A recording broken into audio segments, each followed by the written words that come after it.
Saludos amigos, amigas, bienvenidos sean todos ustedes al programa Reseñas de esta semana. Adelaida, ¿cómo anda todo? ¿Cómo va, Rafael? Aquí ya saliendo de los reflejos de la gripe. Ya estamos, ay, gracias a Dios, porque esa gripe lo tenía usted, que estábamos extrañando ya el temperamento sutil de nuestro querido Rafael. Y yo, ¿qué es lo que le pasa a ese hombre tan grave? Empezó la temporada ciclónica. Así es, el 1 de junio empezó y con amenaza en el Golfo de México, con un ciclón ahí rarísimo. Ay, sí. Así que tenemos noticias internacionales, el matón que se dio Biden. Ay, se dio un matazo, me dio tanta pena Dios ver a mío. ese señor caer así. Es que ya tiene una edad avanzada. Y se está repostulando. Es que no puede ser, no puede ser. La gente tiene que entender el momento que tiene que descansar, retirarse o asumir otro puesto ya de un perfil más tranquilo para su edad sobre todo. Bueno, qué pena que se haya caído. Y en el plano local, el otorgamiento de la nacionalidad al Premio Nobel de Literatura Mario Vargas Llosa, eso algunos sectores lo han criticado. Yo que escribí un artículo en el año 2013 respondiendo a un artículo de él que nos llamó un país paria, reitero los términos de ese artículo mío que fueron publicados esta semana en el Listín Diario, esta semana, búsquenlo, pero también entiendo que ni se rebaja a quien otorgó la nacionalidad, ni se rebaja a quien le dieron la nacionalidad. Mario Vargas Llosa es un lujo para América Latina y yo creo que a quien se le está otorgando la nacionalidad es al literato, no a una gente que en política ha fracasado mucho como él. Y sobre todo, aunque él no es santo de mi devoción, yo reconozco, ¿verdad?, los aportes que ha hecho con su, ¿verdad?, su tema de escritor y todo eso. Pero yo creo que bajemos ¿verdad?, ese tema de... Sí, pero porque además... El país hasta le da una lección. Señores, el que ha leído los libros de Mario Vargas Llosa sabe de quién estamos hablando. Claro que sí. República Dominicana se engrandece al ofrecerle la nacionalidad a Pero Leonel Vargas Fernández lo condecoró con la orden heráldica.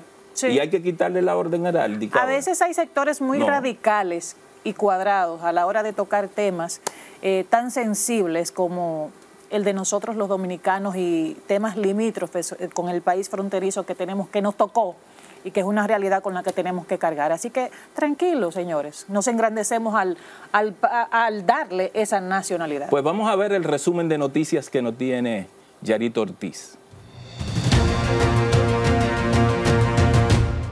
¿Qué tal amigos de Reseñas? Yarito Ortiz con otro resumen de noticias. El presidente Luis Abinader se reunió con ejecutivos de Waze de Google donde anunciaron la colaboración con el gobierno para integrar tecnologías y un sistema innovador para mejorar la seguridad vial y al circular en todo el país. En otro orden, el escritor y Premio Nobel de Literatura Mario Vargas Llosa visitó al presidente Luis Abinader en el Palacio Nacional, donde recibió la ciudadanía dominicana ofrecida por el mandatario. Vargas Llosa dijo que está interesado en pasar largas temporadas en República Dominicana, razón por la cual Abinader le ofreció otorgarle por decreto la ciudadanía privilegiada. En otras noticias, el Ayuntamiento Municipal de la provincia de Atomayor decretó 3 días de duelo municipal por la muerte de 2 estudiantes cuando el autobús escolar en el que se desplazaban fue impactado por una patana en la carretera Sabana de la Mar, resultando heridos varios estudiantes. En este sentido, el Juzgado de Atención Permanente de Atomayor aplazó para el próximo lunes 5 del presente mes el conocimiento de la solicitud de medida de coerción en contra del conductor de un camión, quien, al conducir de manera temeraria, chocó un autobús de transporte escolar, causando la muerte de al menos 2 menores de edad y resultando 12 personas heridas. Pasando a otras informaciones, el presidente Luis Abinader señaló que durante la implementación de la primera fase del programa Burocracia Cero se ha simplificado y reducido los tiempos de respuesta de los trámites estatales en más de un 45%. Y en el plano político, el Pleno de la Junta Central Electoral extendió hasta el 12 de junio el plazo que tienen los 3 partidos que decidieron realizar primarias para determinar cuáles niveles electorales y demarcaciones serán disputadas el domingo 1 de octubre. Continuando con las informaciones, inicia de manera formal la temporada ciclónica 2023 en el Atlántico Norte y el Caribe, que abarcará desde el 1 de junio hasta el 30 de noviembre de 2023 y según las proyecciones de la Administración Nacional Oceánica y Atmosférica de Estados Unidos será bastante tranquila. Y ya pasando al plano internacional, el presidente del gobierno español, el socialista Pedro Sánchez, anunció el adelanto de las elecciones legislativas nacionales para el 23 de julio tras el duro revés de su partido en los comicios municipales y regionales. En otro orden, el expresidente de Brasil, Fernando Collor de Mello, fue condenado por la Corte Suprema a 8 años y 10 meses de prisión por corrupción en una investigación derivada de la megacausa Lava Jato. De Mello, de 73 años, fue hallado culpable de recibir 20 millones de reales entre 2010 y 2014 a 4 millones de dólares al cambio actual, cuando era senador, para viabilizar irregularmente contratos entre una constructora y una exfilial de Petrobras. Y ya para finalizar nuestro resumen de noticias, el presidente de Estados Unidos, Joe Biden, acaparó todas las planas en los medios locales luego de sufrir una caída durante un acto militar. Según informan, el presidente no ha sufrido heridas y se encuentra bien según la Casa Blanca. Hasta aquí el resumen de noticias. Yarido Ortiz para Reseñas.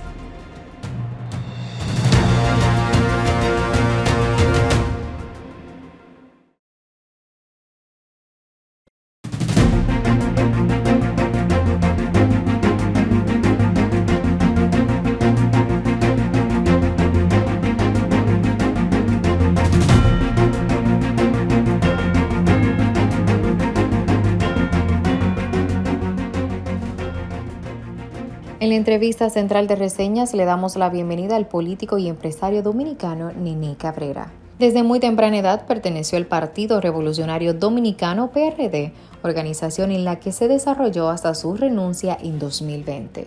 Exministro encargado de la Dirección General de Proyectos Estratégicos y Especiales de la Presidencia, PROPEP. Nació en la ciudad de Santiago de los Caballeros, con una licenciatura en Administración Pública por la Pontificia Universidad Católica Madre y Maestra. Fue electo diputado al Congreso Nacional en los 2 periodos consecutivos 2002-2006 y 2006-2010 en representación de la Circunscripción 1 del Distrito Nacional. En la entrevista central de Reseñas le damos la bienvenida al político y empresario dominicano Nené Cabrera. Y retornamos de nuevo con ustedes, como les habíamos prometido, un plato fuerte en nuestra entrevista central. Un hombre que comenzó en la política de la EDA a los 19 años, en la juventud del Partido Revolucionario Dominicano. No hace tanto de eso. ¿No es? No hace tanto de eso. Bueno, pero él me descubrió antes.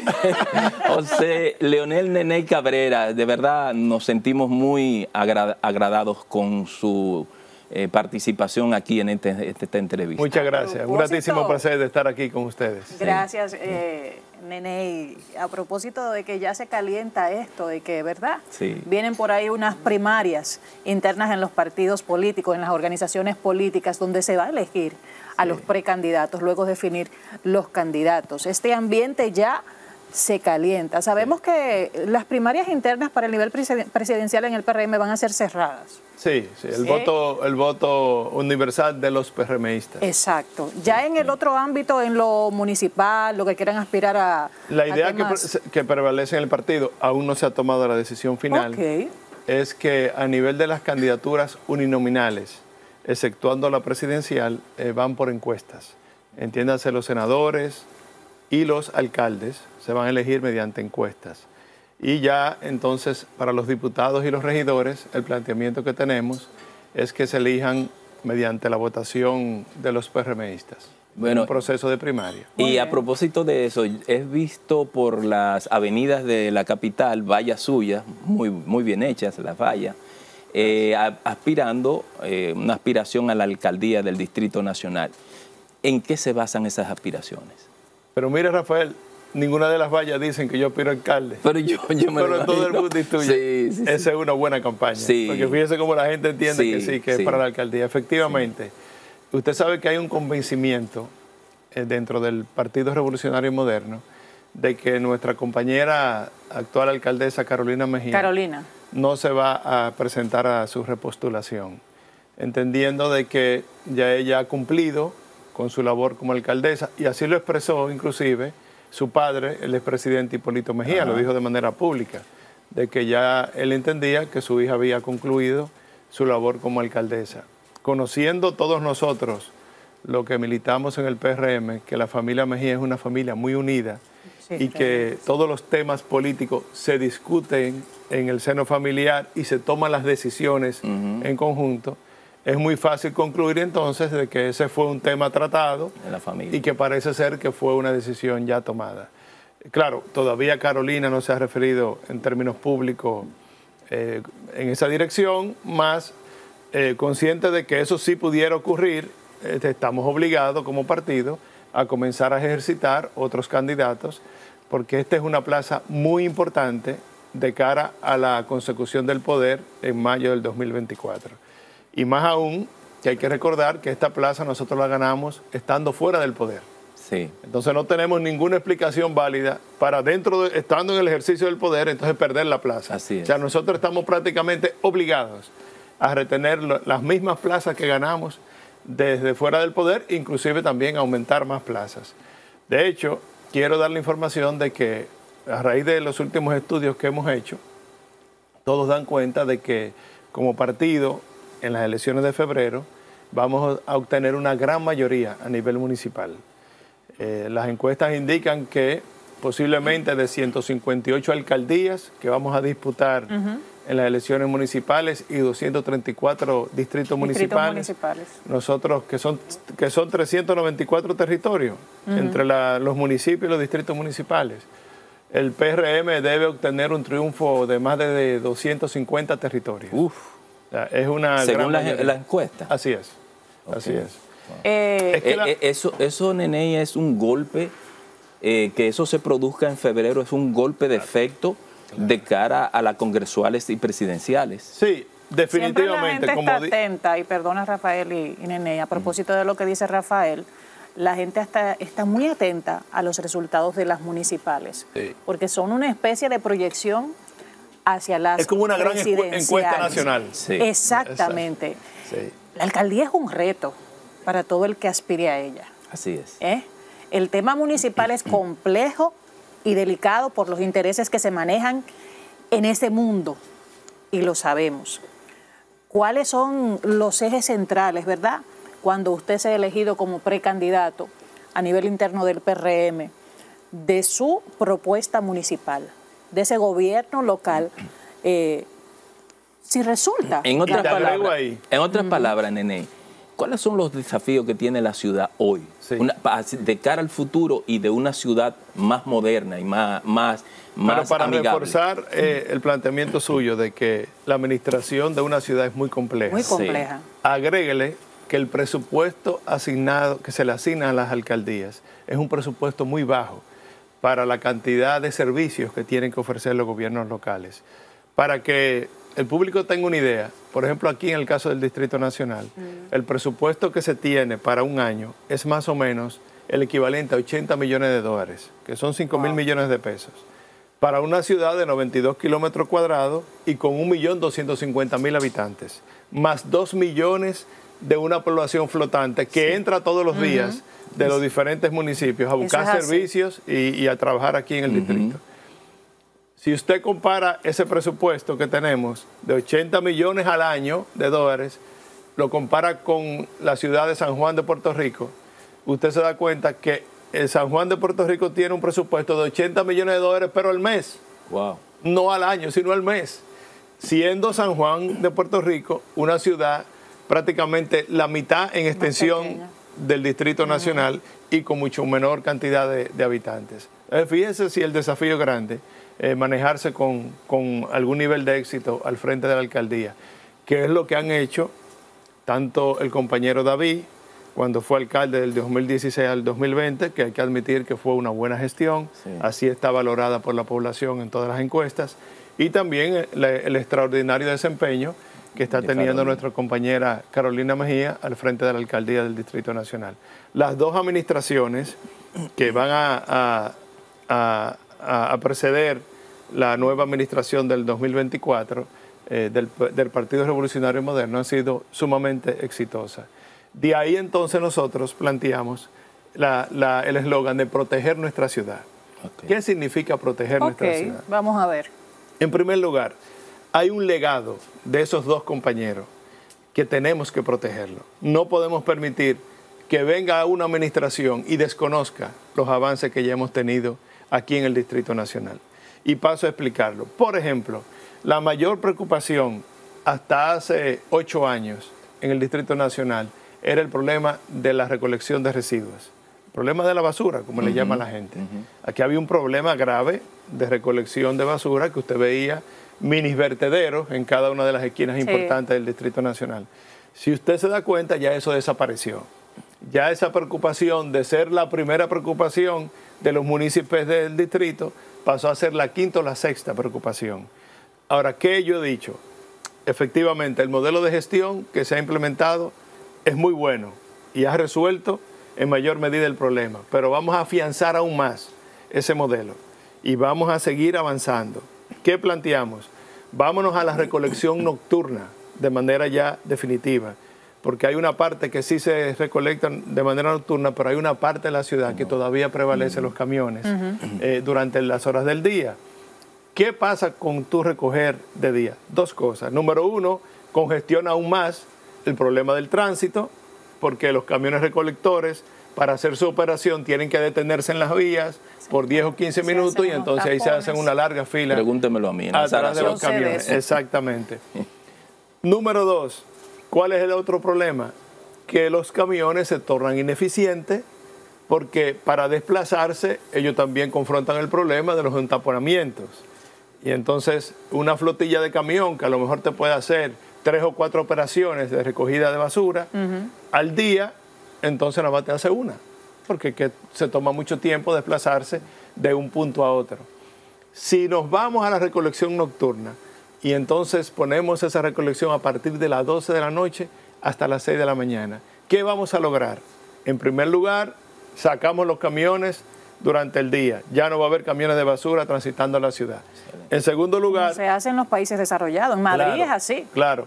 En segundo lugar, esa misma flotilla de camiones, entonces lo vamos a poner mucho más eficiente, porque van a hacer las 3 o 4 operaciones que tienen que hacer en el distrito para mantenerla limpio. No hay que aumentar el número de camiones, porque es que ya ellos van a hacer sus operaciones sin el problema del tránsito, porque en las noches las vías están libres. Ahora, ¿qué ocurre? ¿Por qué eso no se ha podido implementar? Porque posiblemente ustedes lo han escuchado de otros candidatos que lo han ofertado y no se puede implementar. ¿Por qué no se ha podido implementar? Porque tenemos un problema práctico, que es que el sitio de disposición final, entiéndase el vertedero, el horario, cierra sus operaciones a las 11 de la noche, el vertedero de Duquesa, y siempre abre a las 6 de la mañana. Entonces tenemos que habilitar el vertedero de Duquesa para que trabaje las 24 horas del día.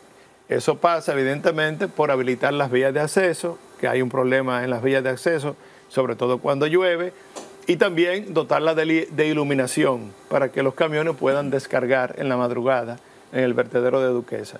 La buena noticia es que ya a través del Ministerio de Medio Ambiente se ha concertado finalmente un préstamo con el Banco Interamericano de Desarrollo de $100 millones para remediar y clausurar el vertedero de Duquesa, el actual. ¿Lo van a clausurar? Sí, pero primero hay que remediarlo, porque hay un impacto ambiental. ¿Qué tiempo se lleva a remediarlo? ¿Usted sabe de esa? Sí, es una tarea de un año. ¿Un año? Sí, un año. Sí, o sea, siempre y cuando fluyan los recursos. Y si los recursos fluyen como usted establece, dura un año. ¿Y el cierre se podría decir en 2 años? No, si fluyen los recursos, la remediación en un año y el cierre se puede dar en 6 meses. Pero, ¿qué es lo que hay que hacer? Porque usted no lo puede cerrar y quedarse sin relleno sanitario. No, hay que buscar una solución. Ahí viene una propuesta que hicimos nosotros desde Propet, porque hay que recordar que a finales del año pasado el presidente nos ordenó, cuando yo estaba en Propet, intervenir Duquesa, y efectivamente lo hicimos por 60 días, y lo regulamos, sí, lo recordamos, el problema de la disposición y la descarga de residuos. En ese momento nosotros planteamos la construcción, que es lo que tenemos que hacer, de un nuevo relleno sanitario de Santo Domingo.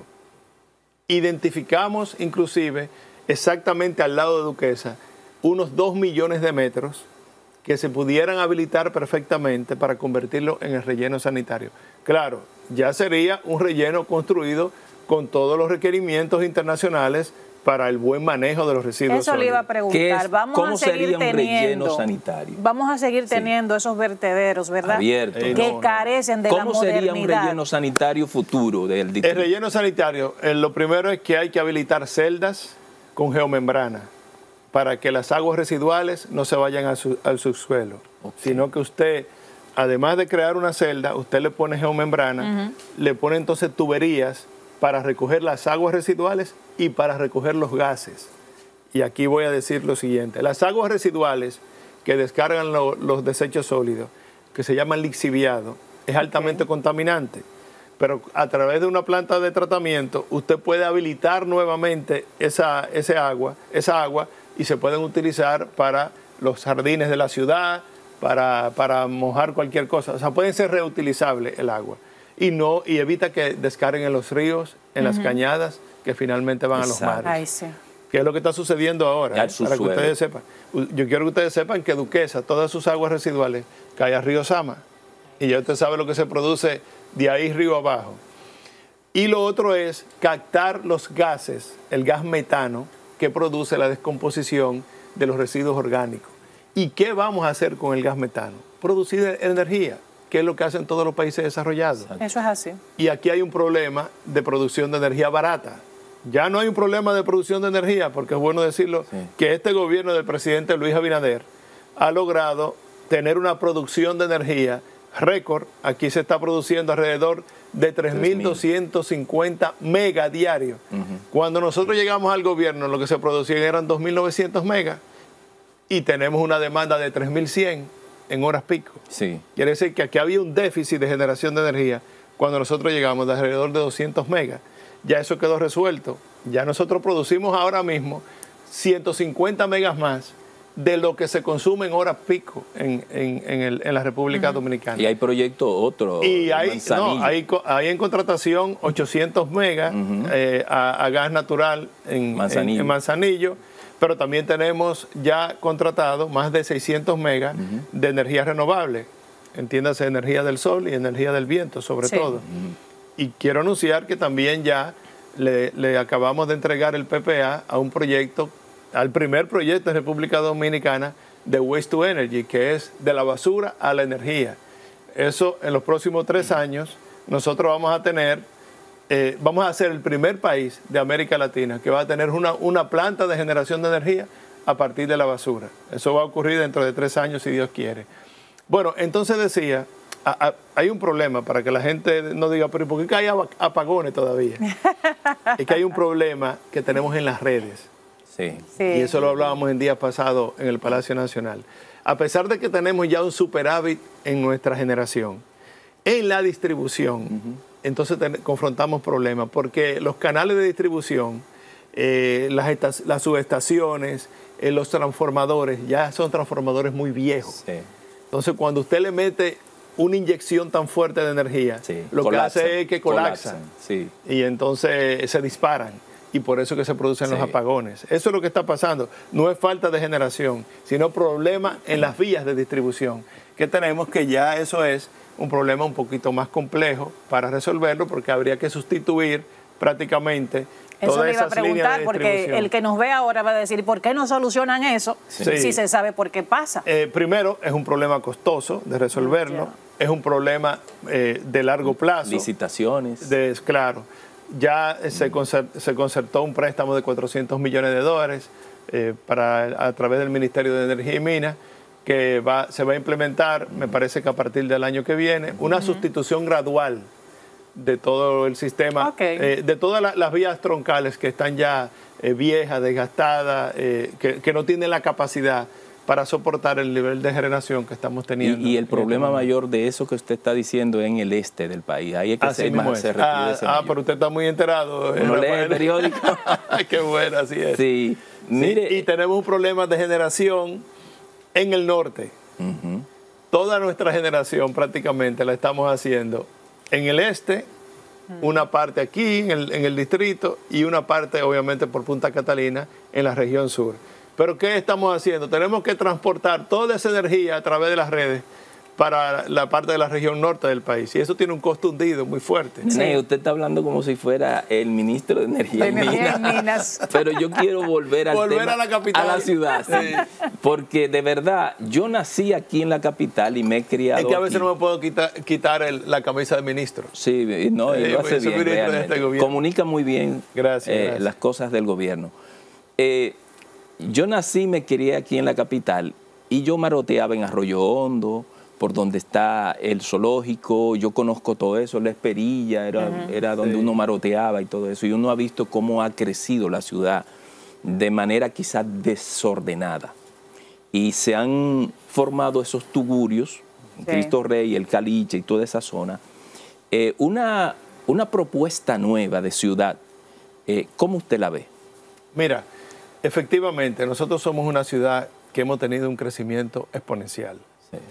Me decía un amigo extranjero que estuvo aquí hace 10 años y vino recientemente, que a él le sorprendió la ciudad que estaba viendo ahora. Sí. Y la verdad que uno que vive aquí, como que uno no se da cuenta de la transformación. Realmente. Y yo le decía, él me decía, wow, pero ministro, yo lo felicito, que ustedes tienen un gran crecimiento, qué gran ciudad ustedes tienen. Le digo yo, ¿y dónde tú te das cuenta? Dice él, cuando yo estuve aquí hace 10 años, esta era una ciudad que prevalecía las viviendas unifamiliares. Y ahora me sorprendo que lo que prevalece son edificios altos, torres de edificios. Uno, dos, me decía él, me llama muchísimo la atención el congestionamiento en el tránsito, que la gente no entiende que es una señal de crecimiento económico. Pero sobre todo, me dice él, que los vehículos que estoy viendo no son lo que yo veía hace 10 años, que prevalecían los vehículos destartalados. Y ahora la flota vehicular que usted ve moviéndose en la ciudad es una flota de vehículos más o menos modernos.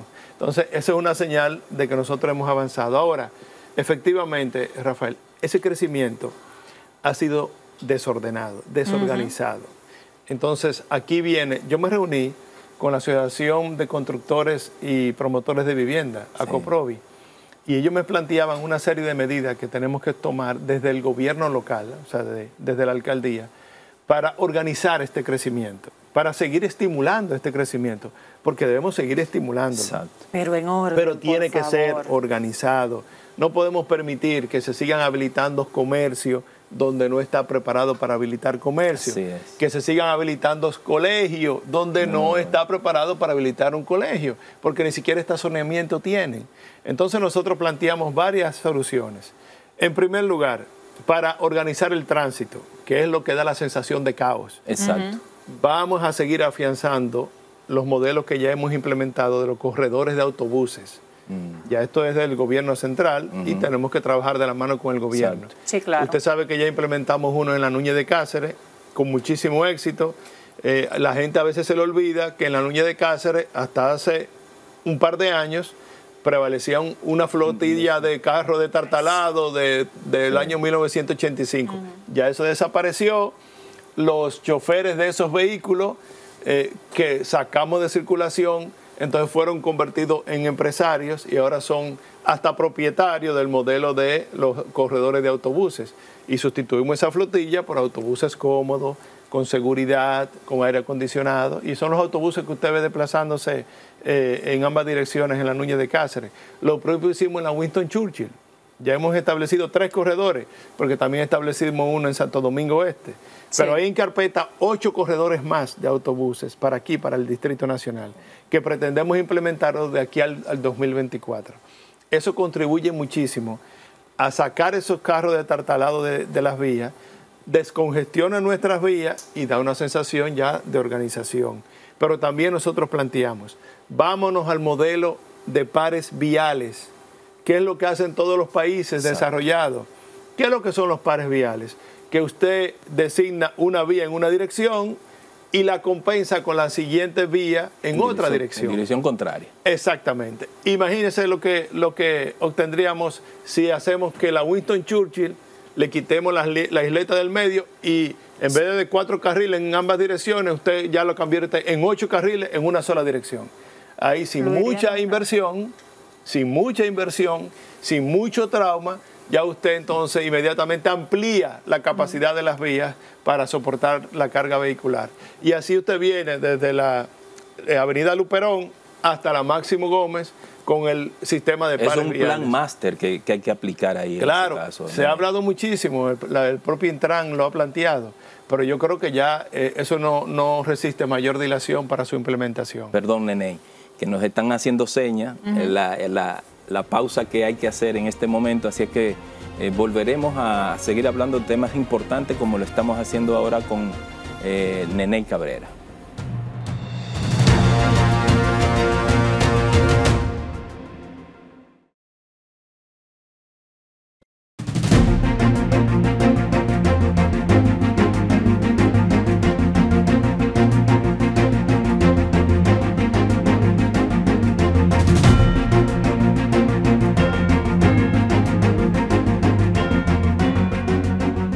Gracias por continuar con Reseñas. Nos acompaña don Neney Cabrera, en sus aspiraciones a la alcaldía. Un ámbito complejo, como ya le dijimos en principio. Hemos hablado de muchas propuestas que tienen contemplada, ¿verdad? Para poder organizar un poquito este gobierno local, que a veces se presenta un caos. Pero no solamente porque hay muchas cosas que cambiar en las estructuras, ¿verdad? ¿Qué pasaría con la parte ciudadana? Porque se pueden hacer muchas cosas buenas a nivel de cambios, pero hay un comportamiento que entorpece todo lo que se pueda proveer en favor de ese orden. ¿Qué contemplan ustedes para que esa ciudadanía respete las leyes? Mira, es una buena pregunta porque cuando me preguntaste por el tema de los residuos sólidos, me fui al vertedero y me escapé de decirte lo siguiente. Aquí hay, primero, la Ley General del Municipio establece que del presupuesto que recibimos, cada uno de los municipios, hay un 4% que es para salud, para género y para educación ciudadana. Exacto. Y además de eso, la Ley General de Residuos Sólidos 225-20, que fue promulgada por este gobierno, establece también que una parte de las recaudaciones de esa ley tiene que estar destinado a la concientización de la ciudadanía en la importancia de otro elemento que nosotros vamos a implementar con el tema de los residuos sólidos.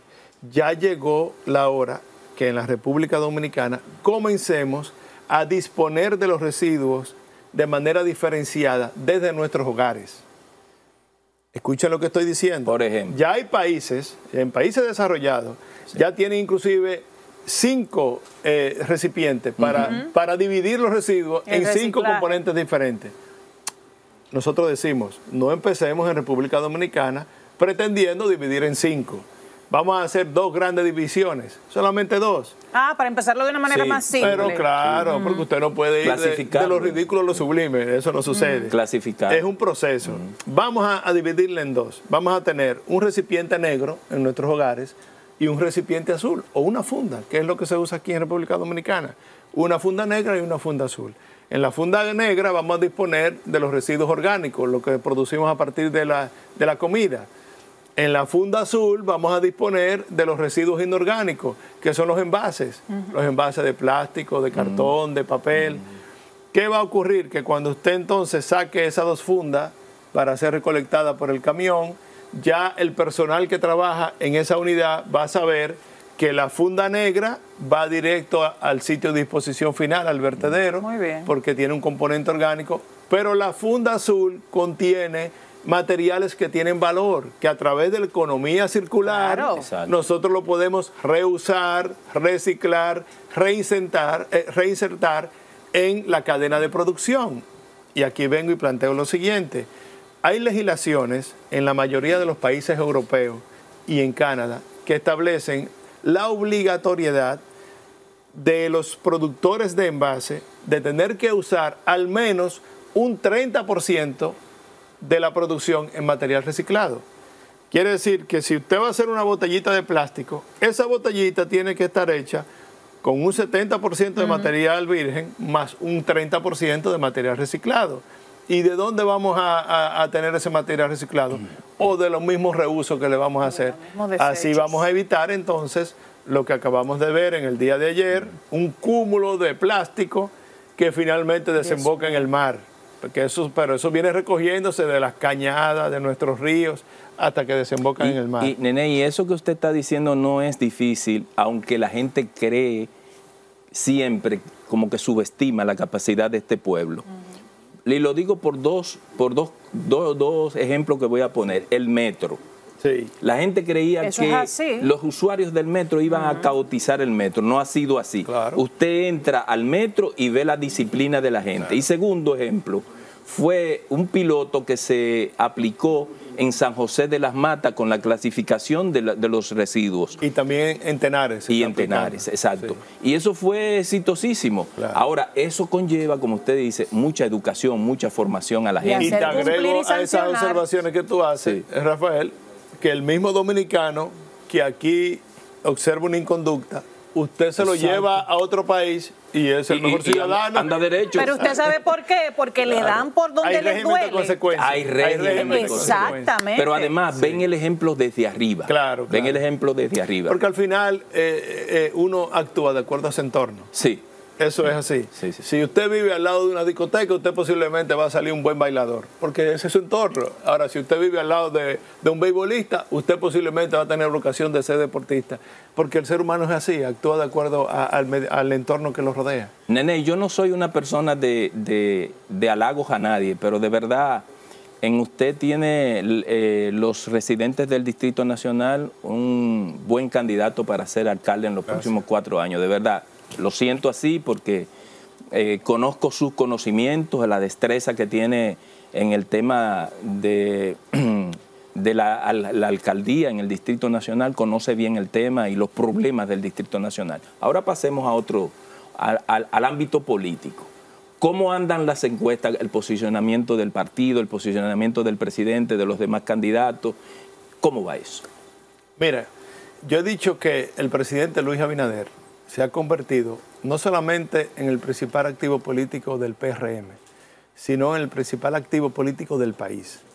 Porque hay que reconocer que cuando nosotros llegamos al gobierno, asumimos un país totalmente colapsado, producto de la pandemia del COVID-19. Teníamos un problema gravísimo desde el punto de vista sanitario. Así es. Y la economía prácticamente paralizada. Todos los negocios cerrados, todo el mundo recluido en sus casas. Y era una situación bien compleja y una situación que era un gran reto para cualquier gobernante.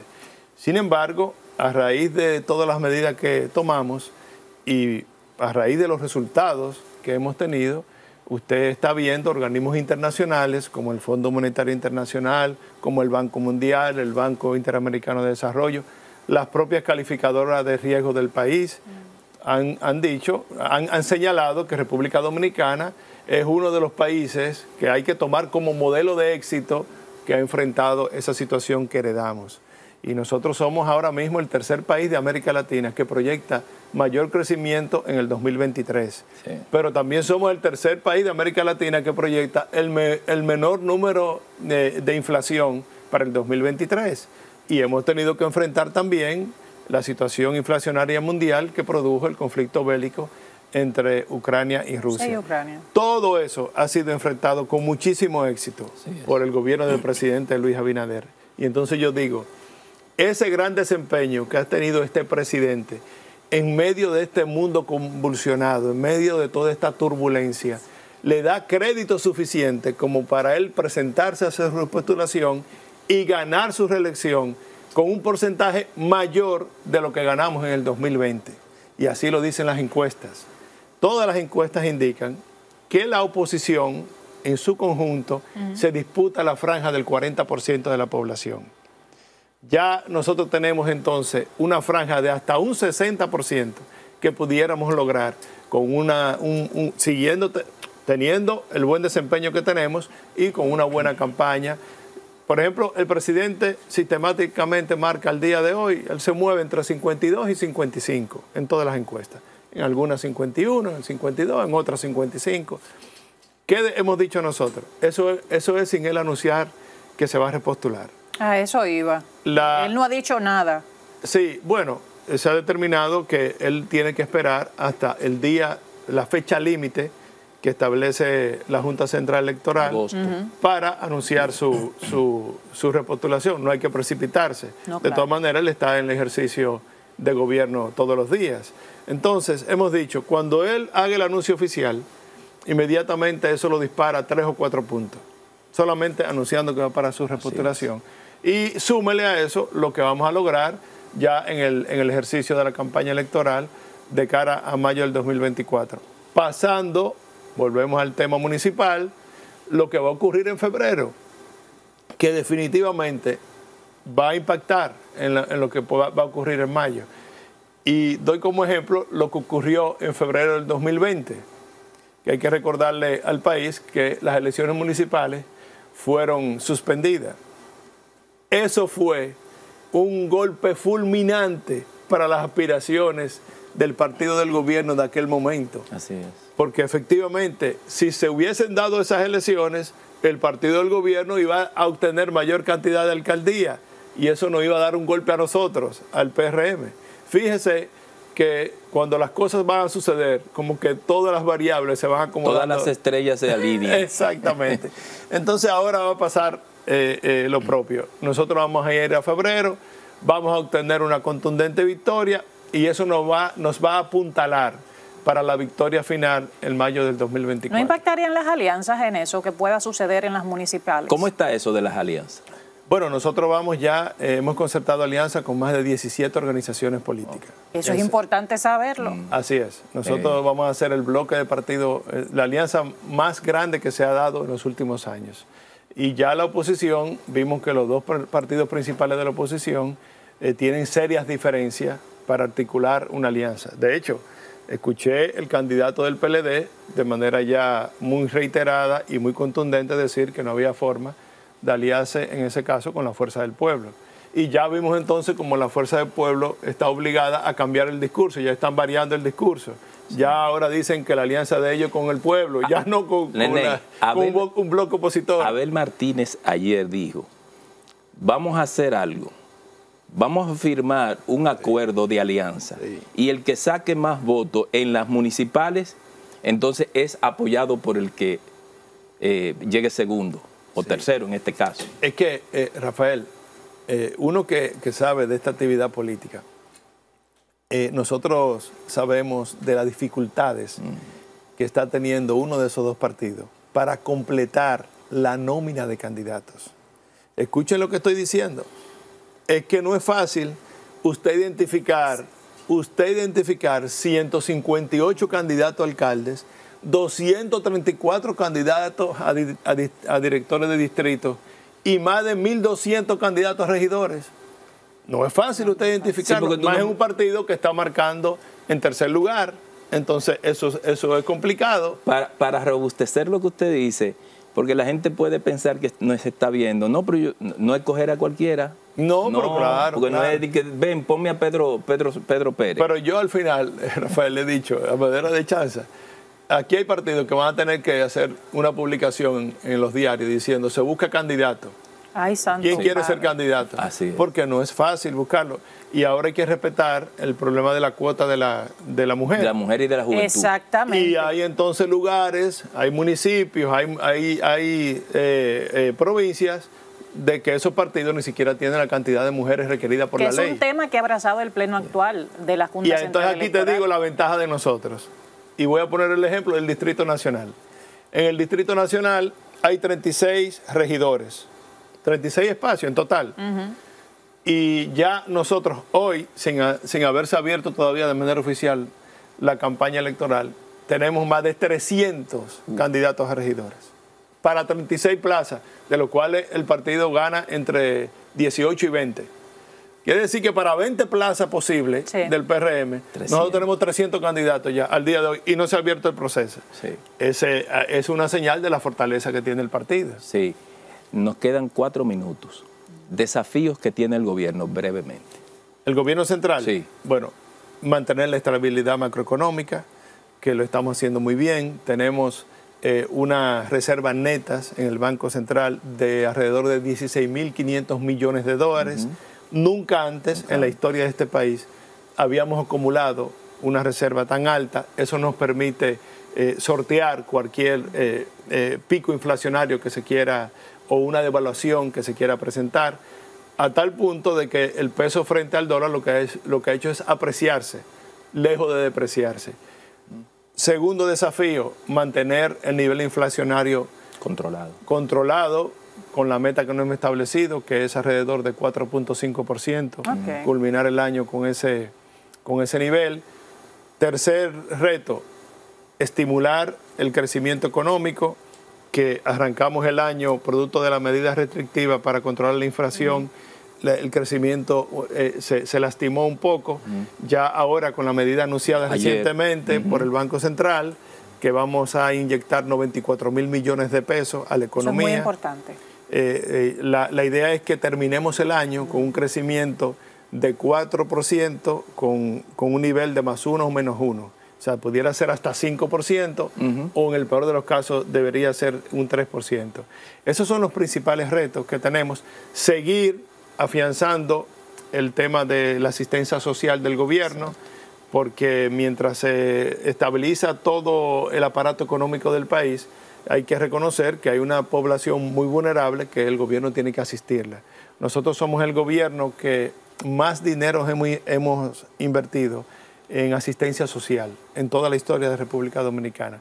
Tenemos programas como Supérate, ahora tenemos un programa interesantísimo que es del colmado a la casa, creo que se llama, o a los hogares, que no es más que llevarle los productos de primera necesidad a las personas con precios subsidiados, y el gobierno está asumiendo cualquier diferencial que se produzca.